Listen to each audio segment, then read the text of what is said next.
Hello everybody, welcome back. I'm here to be talking about Spider-Man Brand New Day, which is the newest film in the Marvel Cinematic Universe, and obviously it's the newest Spider-Man film, which, despite the ups and downs of the MCU lately, mainly on a downward trend recently in terms of, box office and all, Spider-Man is like the one surefire thing that can really, help propel this universe forward because everyone loves Spider-Man, whether the movies are good or bad. And a lot of them, pretty much the majority of them, a lot of people would agree are really good to great.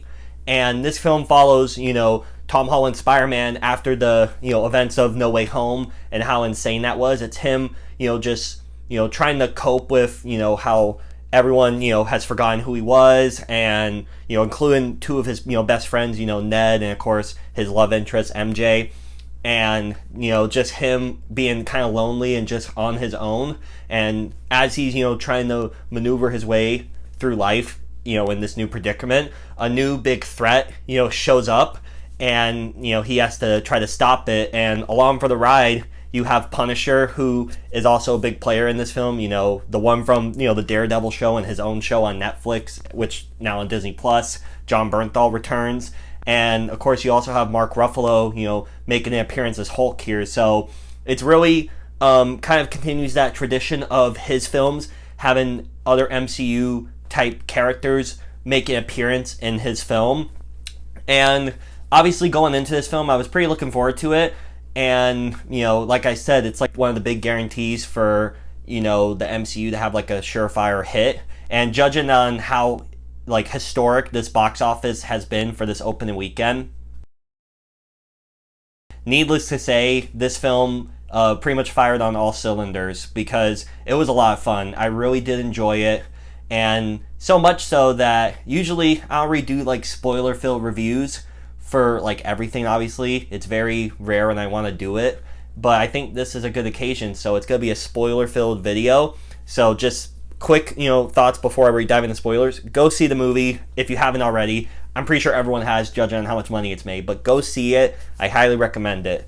All right, so the film, again, the main thing that I really like about it is obviously, Tom Holland playing Spider-Man. He does such an incredible job in this film, and it can be really emotional at times. There's a lot of obviously him struggling by himself, just trying to go through everyday life, being Spider-Man while also just missing his friends, and just the ramifications of that. Just seeing him go through it is just really sad. But on top of that, he also has his powers and stuff are kind of changing, where his his arachnid side, with his web abilities and his strength and everything, it's just kind of getting all unbalanced. And I think in a lot of ways, that could kind of be with real life, because I've been having some up and down with some health problems, and one of the main things that I've been told is due to stress and due to just being sad and stuff at times, that can kind of have an effect. So I really did relate to that in terms of Spider-Man. The character is going through, obviously he's really upset, he's depressed about his situation, and that I think is playing a factor into his abilities and his powers being all out whack. So I think that's a good similarity to if you don't have a clear good mind and just good vibes and just in a good headspace, that can affect your overall body and your functions and all. So I think that's was a thing that they were kind of going for, is having a good clear mind and being in a good place with people who care and love you. That could really help out. So honestly, I really did appreciate if that's one of the messages that they were going for, which I like to interpret it like that, which I really do appreciate. But besides that, the other characters, obviously, Punisher, for what he was in a pretty decent amount, and how he played the role, especially near the end, where how Frank is, he's all violent, shoot, ask questions later, and how with that mindset, how he almost kills Spider-Man near the end when he wants to take down the threat, Jean Grey, because obviously Jean Grey, which another really great addition in this film, Sadie Sink does an incredible job. And just how Frank is interacting with Spider-Man, and obviously how he almost kills him. And I think that might be a wake up call for him to kind of like dial it back. Like he almost, took out, a good guy, like an innocent, like someone who's trying to do good. And I just thought that was really well done. I loved his banter and his back and forth with Spider-Man. I never thought we would see that on the big screen. So the fact that we actually got that was just amazing. And like I was saying, Sadie Sink, playing Jean Grey, I thought she was really good. Although I will say it was kind of predictable in the sense like she's like shown as the initial like bad guy, and the stuff that she does in the film, like possessing people and jumping between them, which I will say every time that happened was amazing. Like that was so cool, and seeing the different like how she was able to talk through them. I will say a lot of the actors did a really great job with their performances, because like it's like she jumps between people like telepathically or whatever, controlling them. And I just thought that whole sequence of like Spider-Man chasing her doing that, and just just the idea of that is just so interesting and really cool. And you really relate to her and her like motives and all, because of obviously Damage Control, which is the actual really big bad guy, which I clocked early. I predicted that they were going to be the bad guys, especially just like how they were like saying stuff and like wording their description on like, oh, we're this, and we're the good guys, we help clean up the mess and all.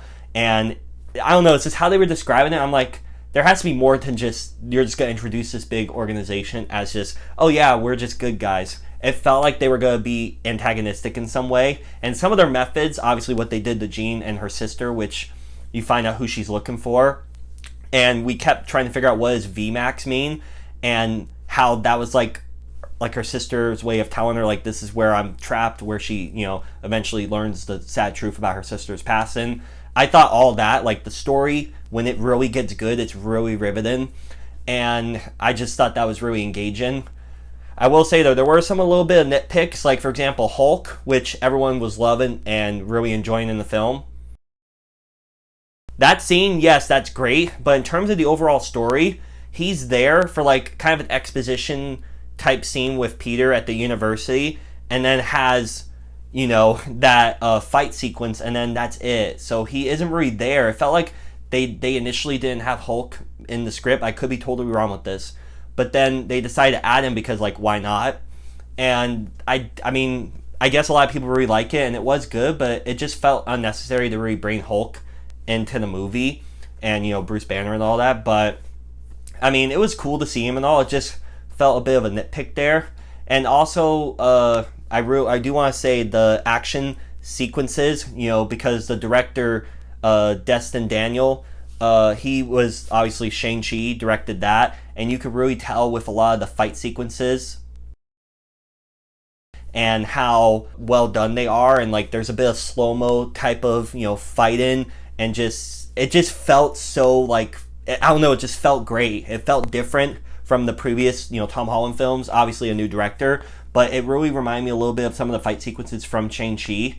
And I just thought he did a tremendous job with the directing. The cinematography in the sequences as well was really good. The score, Michael Giacchino, I believe, returns from doing the previous scores. Really solid stuff as well. And yeah, basically this film, like, it's weird because there's some grand epic moments like I was describing, but it also feels kind of like low, like kind of like low stakes and all that, if that makes sense. Like it has that balance of like being huge and epic while also being kind of down and relatable, and there's kind of a fine balance there that a part of me really liked, but part of me was kind of like left all the build up for this. So I don't know if I explained that quite right. Also, I will say there was a lot more hype on like Scorpion finally coming back after that tease from Homecoming, and kind of like wasting the character. Like I believe he was in a montage scene, and then he was in a later scene where it was just Jean Grey, manipulating him.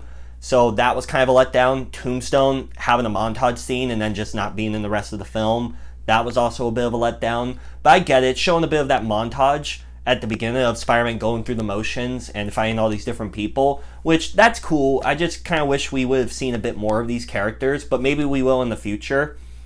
And also I will say, the stuff with like, Spider-Man, trying to reconnect with Zendaya's character, MJ, I thought like those scenes were really well done in terms of the performances, really emotional, really great stuff. And you know, him talking with Ned and how maybe they might be able to forge something from this. Maybe they can slowly get, you know, part of their memory back with, you know, judging by that handshake with Ned and Peter at the end. So it's hard to say, but it's just really well done on how the stakes are still there. You know, the consequences by the end of No Way Home are still there, but they can maybe still forge something new and still maybe get his friends back, and also learn acceptance and, you know, just trying to move on in a better way. I think the film tackles a lot of serious, you know, topics like I described, while also being a fun, big blockbuster. And I think it's really commendable. I really did enjoy the film. Also, being able to go see the film with one of my really good friends from PlayStation that I've known for well over a decade at this point.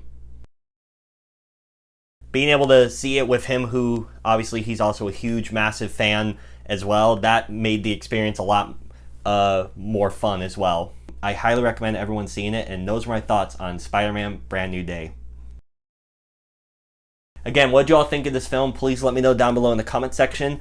And if you want to hit the bell as well to subscribe to when I upload, that means so much to me. Again, thank you all so much for watching, and I'll see you later. Bye.